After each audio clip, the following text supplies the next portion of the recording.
தமிழ்நாடு முழுவதும் சுற்றுச்சூழல் தினத்தை முன்னிட்டு பல்வேறு வகையான விழிப்புணர்வு நிகழ்ச்சிகள் தமிழ்நாடு அரசு சார்பில் நடைபெற்றது.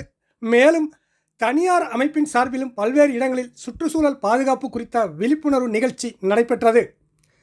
அதன் ஒரு பகுதியாக புதுக்கோட்டை அண்ணா சிலை அருகே உள்ள முத்து மீனாட்சி மருத்துவமனை வளாகத்தில் செவிலியர்கள், மருத்துவர்கள் மற்றும் பொதுமக்கள் பங்கேற்ற சுற்றுச்சூழல் பாதுகாப்பு குறித்த விழிப்புணர்வு நிகழ்ச்சி நடைபெற்றது. இந்த விழிப்புணர்வு நிகழ்ச்சியில் மருத்துவமனை நிர்வாக இயக்குனர் மற்றும் நிர்வாகிகள், மாசு கட்டுப்பாடு வாரிய அதிகாரிகள் உள்ளிட்ட பலரும் கலந்து கொண்டனர். இதில் கலந்து கொண்ட மாசு கட்டுப்பாட்டு வாரிய அதிகாரிகள் மருத்துவமனையில் மருத்துவர்கள் பயன்படுத்தும் இன்ஜெக்ஷன் உள்ளிட்ட மருத்துவ கழிவுகளை ஒன்றாக போடாமல் அரசு அவர்களுக்கு அறிவித்த வழிகாட்டுதல் படி தனித்தனியாக கூடையில் போட்டு தூய்மை பணியில் ஈடுபடும் தூய்மையாளர்களிடம் வழங்கவும், தூய்மை பணியில் ஈடுபடும் தூய்மை பணியாளர்களுக்கு நாம் உதவ வேண்டும் எனவும் எடுத்து கூறினர். சுற்றுச்சூழல் விழிப்புணர்வு நிகழ்வாக மஞ்சள் பை வழங்கியும் சுற்றுச்சூழலை பாதுகாக்க மரக்கன்றுகளும் அனைவருக்கும் வழங்கப்பட்டு விழிப்புணர்வு ஏற்படுத்தப்பட்டது.